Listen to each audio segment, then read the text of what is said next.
brought to you by Summercool. Pack कर दे summer cool. Summer cool cooler हवा ऐसी छोड़े पूरी फैमिली को ठंडक से जोड़े। समरकूल लाइफ बनाए वंडरफुल। बिहार में स्वरोजगार और उद्यमिता को बढ़ावा देने के लिए बिहार गवर्नमेंट ने एक बार फिर युवाओं, महिलाओं और वंचित वर्गों के लिए बड़ा अवसर उपलब्ध कराया है। मुख्यमंत्री उद्यमी योजना के नए आवेदन 25 फरवरी से शुरू हो गए हैं और 15 मार्च 2026 तक ऑनलाइन आवेदन जमा किए जा सकते हैं। इस योजना के तहत राज्य सरकार 10 लाख रुपए तक का ब्याज मुफ्त लोन उपलब्ध कराएगी। खास बात यह है कि दिए गए लोन में से 5 लाख रुपए तक की राशि वापस नहीं करनी होगी, यानी ये राशि पूरी तरह माफ कर दी जाएगी। ये योजना न केवल आर्थिक सहायता प्रदान करती है, बल्कि राज्य में आत्मनिर्भरता और रोजगार सृजन की दिशा में महत्वपूर्ण भूमिका भी निभा रही है। मुख्यमंत्री उद्यमी योजना का उद्देश्य युवाओं को नौकरी खोजने वाला नहीं, बल्कि नौकरी देने वाला बनाना है। राज्य सरकार चाहती है कि अधिक से अधिक युवा और महिलाएं उद्योग और व्यापार की ओर आगे बढ़े। खासकर ग्रामीण क्षेत्रों और छोटे शहरों में छोटे मोटे उद्योगों को बढ़ावा मिले, जिससे स्थानीय स्तर पर रोजगार बढ़ सके। योजना को समाज के लिए विभिन्न वर्गों के लिए डिजाइन किया गया है, ताकि आर्थिक रूप से कमजोर और सामाजिक रूप से पिछड़े समुदाय तक लाभ पहुंचाया जा सके। योजना की 5 कैटेगरी निर्धारित की गई है: अनुसूचित जाति, अनुसूचित जनजाति, अत्यंत पिछड़ा वर्ग, महिलाएं और इसके साथ युवा, दिव्यांगजन।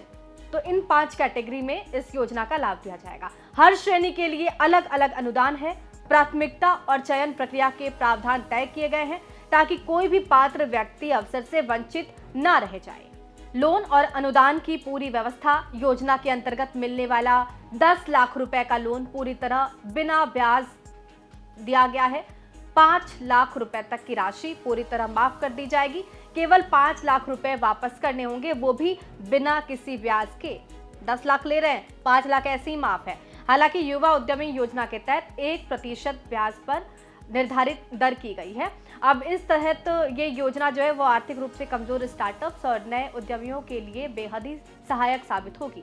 ऑनलाइन आवेदन अनिवार्य होगा। अब पूरी प्रक्रिया क्या है एप्लीकेशन फाइल करने के लिए, वो समझ लीजिए। देखिए, मुख्यमंत्री उद्यमी योजना में आवेदन करने के लिए इच्छुक उम्मीदवार जो हैं वो udyami.bihar.government.in पोर्टल पर रजिस्ट्रेशन कर सकते हैं। आवेदन प्रक्रिया पूरी तरह डिजिटल है और आवेदन स्वीकार करने की जो आखिरी तारीख है वो है 15 मार्च 2026। स्टेप 1 क्या है? तो रजिस्ट्रेशन प्रक्रिया है। पोर्टल पर MMUY विकल्प चुनना है। मुख्यमंत्री उद्यमी योजना लिंक पर क्लिक करना है। आधार नंबर और व्यक्तिगत जानकारी दर्ज करनी है। आधार लिंक मोबाइल नंबर पर आएगा। OTP जो उसको भर देना है।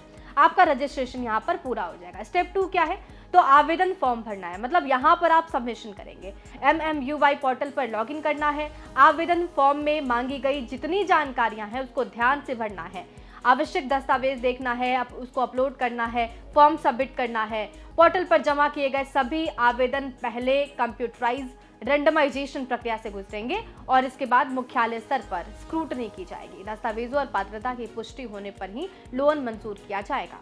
लेकिन कुछ शर्त हैं जिसको आपको पूरा करना होगा। वो शर्त क्या है? तो देखिए, योजना का लाभ उठाने के लिए कुछ योग्यताएं जो हैं वो मानदंड तय किए गए हैं। आवेदक बिहार का स्थायी निवासी होना चाहिए। 18 से 50 साल की आयु जो है वो अनिवार्य है। न्यूनतम योग्यता 12वीं पास होनी चाहिए। ITI और पॉलिटेक्निक होना चाहिए। व्यवसाय उसी जिले में शुरू करना होगा जहां पर आवेदक रहता है। प्रोजेक्ट चयन के बाद बदलाव मान्य नहीं होगा। फॉर्म का स्वरूप प्रोप्राइटरशिप है, प्राइवेटाइजेशन है, प्राइवेट लिमिटेड होना चाहिए। रोजगार आवेदक अपने पैन नंबर पर होना अनिवार्य होगा। इस परियोजना में कैसा लोन मिल सकेगा? देखिए, योजना के अंतर्गत कुल 3 कैटेगरी में 58 प्रोजेक्ट शामिल किए गए हैं। कैटेगरी 1 में 23, कैटेगरी B में 23 परियोजना है और कैटेगरी C में 12 परियोजनाएं। कुल मिला दिया जाए तो 58 प्रोजेक्ट शामिल किए गए हैं, जिसके तहत आपको लोन मिल सकता है। इनमें खाद्य प्रसंस्करण, सेवा उद्योग, निर्माण इकाइयां, पैकेजिंग, लघु उद्योग, मशीनरी निर्माण, recycling, handloom, beauty and fashion उद्योग सहित कई तरह के प्रोजेक्ट शामिल किए गए हैं। पूरी विस्तृत सूची जो है पोर्टल पर उपलब्ध है। सरकार को उम्मीद है कि इस योजना से हजारों युवाओं, महिलाओं और सामाजिक रूप से कमजोर वर्गों को अपना व्यवसाय शुरू करने में मदद मिलेगी। इससे न केवल राज्य में स्वरोजगार को बल मिलेगा, बल्कि स्थानीय स्तर पर रोजगार के नए अवसर भी उत्पन्न होंगे। ये जानकारी कैसी लगी आपको? कमेंट बॉक्स में जरूर लिखिएगा। बने रहिए हमारे साथ, देखते रहिए बिहार तक।